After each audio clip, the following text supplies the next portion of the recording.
Hello viewers, কেমন আছো তোমরা সবাই? আশা করি সবাই ভালো আছো। তো আজকে আমি বানাতে যাচ্ছি হাতে কাটা সেমাই। তোমাদের যদি আমার এই রেসিপিটা ভালো লাগে তাহলে আমার চ্যানেলটিকে লাইক সাবস্ক্রাইব করতে একদম বলবে না। তো প্রথমে আমি চুলায় একটা হাঁড়ি বসিয়ে দিয়েছি, এর মধ্যে দিয়ে দেবো 1 কাপ জল। তো এর মধ্যে দেব স্বাদ মতো লবণ। এখন দিয়ে দেব 1 কাপ শুকনো চালের গুঁড়ো। জলটা একটু বলক আসলে তখন দিয়ে দেব একটু শুকনো চালের গুঁড়ো 1 কাপ। চালের গুঁড়োটা দিয়ে আমি ঢাকা দিয়ে রেখে দেব 2 থেকে 3 মিনিটের জন্য। 2 থেকে 3 মিনিট পর ঢাকাটা সরিয়ে আমি এটাকে নাড়িয়ে দেব।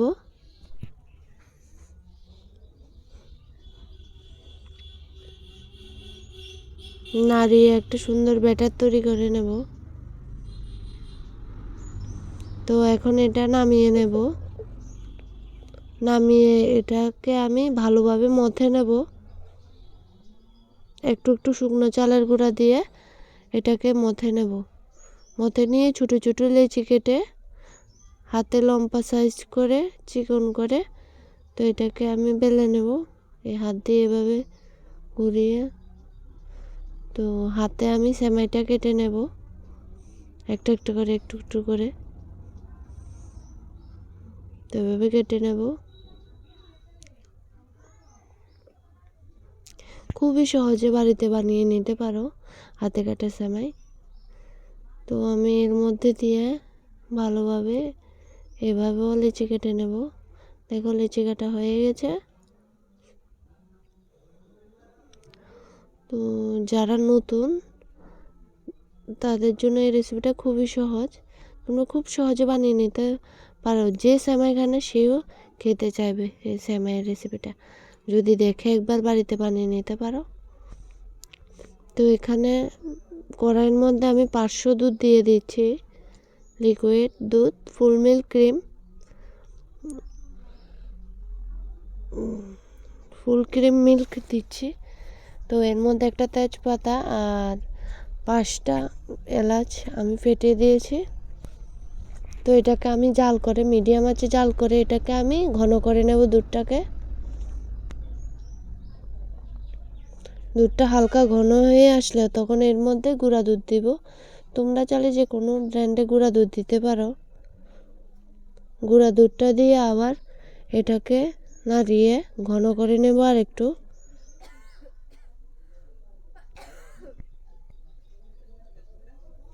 তো আমি এর মধ্যে দেব খেজুরের গুড়। খেজুরের গুড়টা আমি জলের মধ্যে এটাকে গুলে নেব। তো বসিয়ে দিয়েছি এক সাইডে খেজুর গুড়টা। তো এটা জাল করে নিয়ে দুধটাকে হালকা ঘন করে নেব। তো দিয়ে দেব সেমাইগুলো।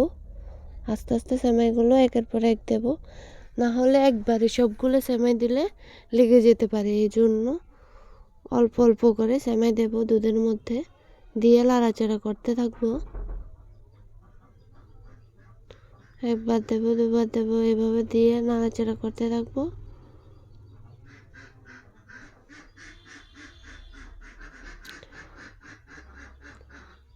জালটা আমার মিডিয়াম আঁচে আছে।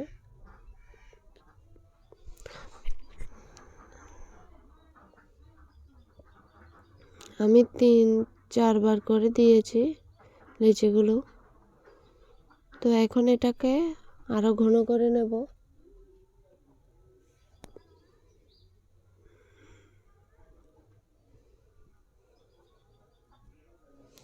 তো আমি আগে থেকে নারকেলের পুর করে রেখেছিলাম, নারকেলের পুরটা দিয়ে দেব। হালকা একটু দেব, বেশি দেব না।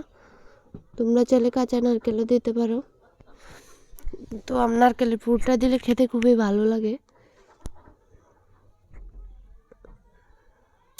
তো এটাকে আমি জাল করে আর একটু ঘন করে নেব।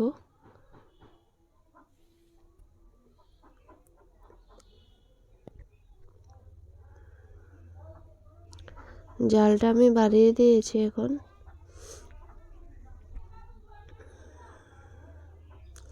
এটা একটু ঘন হয়ে আসলে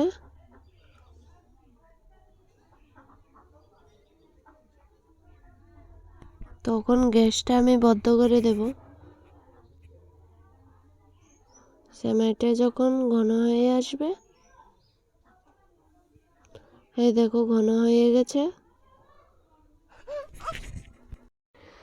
তো এটাকে ঘন করে হালকা একটু ঘন করে নেব। তখন আমি গ্যাসের চুলাটা বন্ধ করে দেব।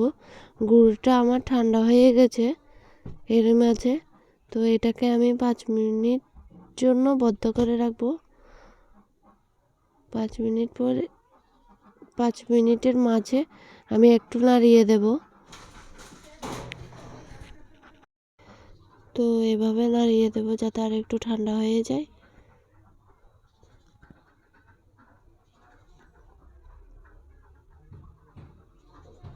এই জন্য একেবারে ঠান্ডা করবেন না, হালকা একটু গরম থাকলেই হবে। তখন এর মধ্যে হালকা গরম দুধের মধ্যে খেজুর গুড়টা দিতে হবে। না হলে খেজুর গুড়টা যদি গরম থাকে তাহলে দুধটাও যদি গরম থাকে তখন না হলে দুধটা ফেটে যেতে পারে। তো আমি শেষ পর্যায়ে দিয়ে দিয়েছি চিনি। চিনিটা শেষ পর্যায়ে দিলে খুবই ভালো হয়।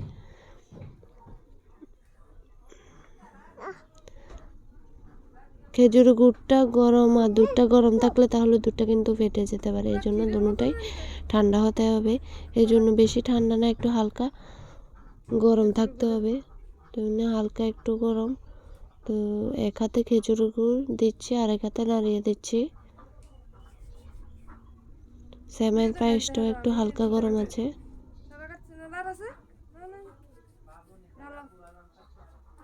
এভাবে একটু একটু করে ঢেলে এটাকে নাড়িয়ে দেবো এক হাত দিয়ে, আর এক হাত দিয়ে খেজুর গুড় দেব।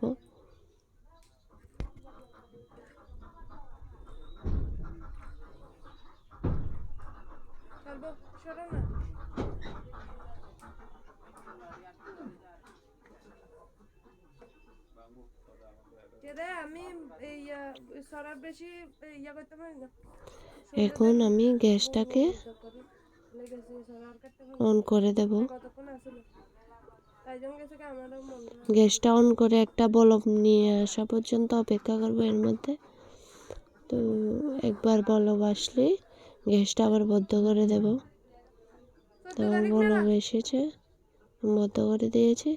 তো রেসিপিটা কেমন হয়েছে সবাই কমেন্ট করে বলবে। ভালো।